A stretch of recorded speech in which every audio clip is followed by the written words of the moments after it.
with the way we played tonight. I know there was a lot of chatter about whether we deserved to be in the tournament. I didn't doubt it for a second. I thought we would give Denver a hell of a game, and we did. To be honest, in overtime, I love the energy of our team. Just felt like we were going to find a way.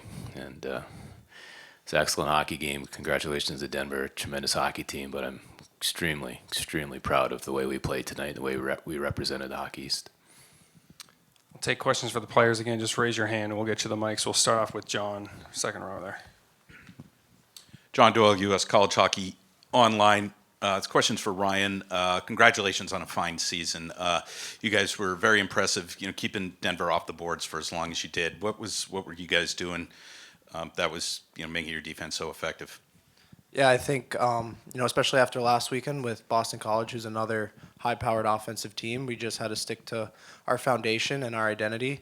We know that we're a big, fast team, so that physicality part was something that we really preached, and I feel like that really helped us.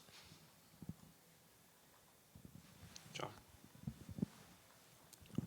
Thank you. John Powers, Boston Globe. For Liam, I know last week after the BC game, it had been talked about that you had to turn the page. How did you manage to do that and play so well tonight? I mean, because this is the team that was averaging almost 5 goals a game. Yeah, I mean, on the heels of what Ryan had to say, we just stuck to our game plan. We preach defense throughout the year. And we've had a couple instances throughout the year where we've had to turn the page quick and get on to the next game. I think this was just another example of it. Matt over there next. Matt Skilling, Staley Collegian. Liam, you got your first goal of the season tonight. As disappointing as it may be to sit with the final, what does it mean to be able to end your season on kind of a high note, personally? Yeah, I mean, at the end of the day, it's a win that we want, but I'm obviously appreciative to have gotten the one at the end of the year there. I've been really battling all year to really try to find one and build momentum. I've been joking around, kind of saying I've been saving them for playoffs, but yeah, I'm just thankful to be in the position I was in.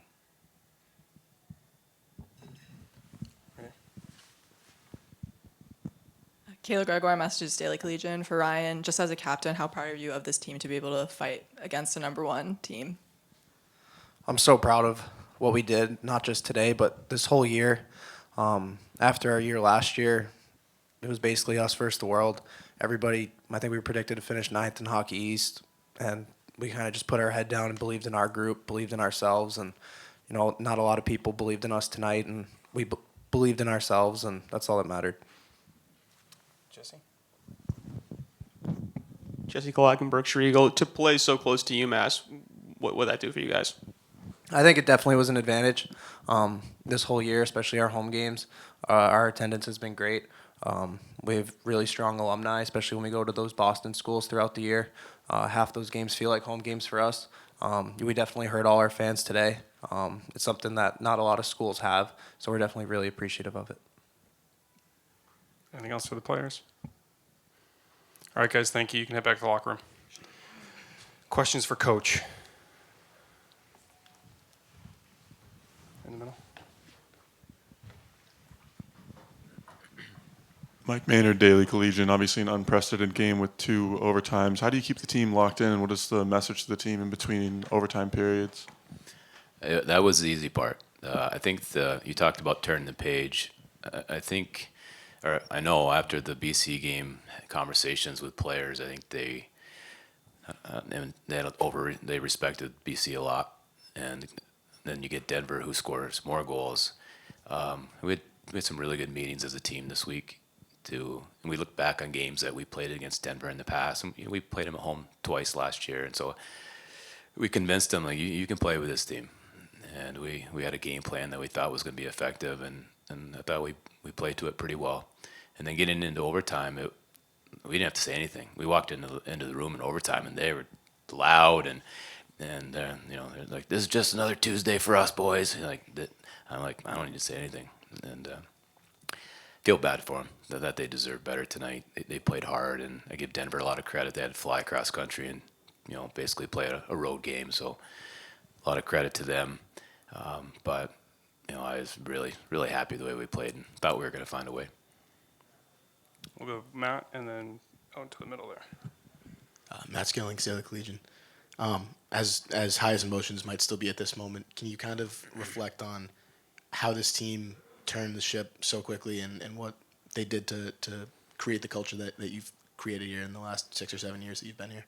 Yeah, so I'm starting to creep up there in age, and evaluating my time at this is my 8th year at UMass, and I'm probably the most proud of this year.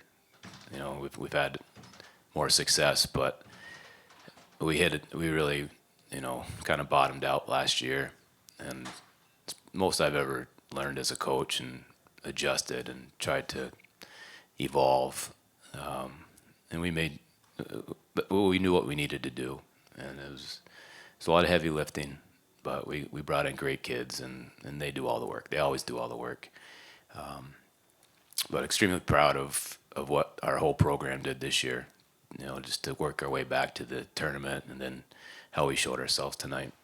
I think was just, it's tough to lose, but to me, it puts a period on what's been a successful season.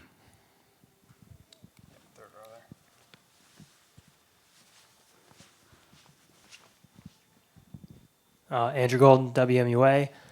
You talked about bounce back performances, and you definitely got one from Michael Robel today. What can you say on his performance and his growth throughout his freshman year? Yeah, and anybody who asked me about personal friends, what are your feelings? I said it's up to the goalie. I said I think we'll be there. We're going to play hard. If we get saves, we got a good chance. And Michael did that tonight, and I gave him a lot of credit. He's a high profile, high draft pick, but he was 18 years old when he stepped on campus. There aren't many 18-year-olds out there. We got a lot more 24 and 25-year-olds than we have 18-year-olds, and he grew this year. He had some ups and downs, BC game being a down, and for him to jump back and give us such a backbone tonight. He made some huge saves. He made some big saves for us tonight, and I'll be happy to have him back again next year. Anything else for Coach? All right, Coach, thank you.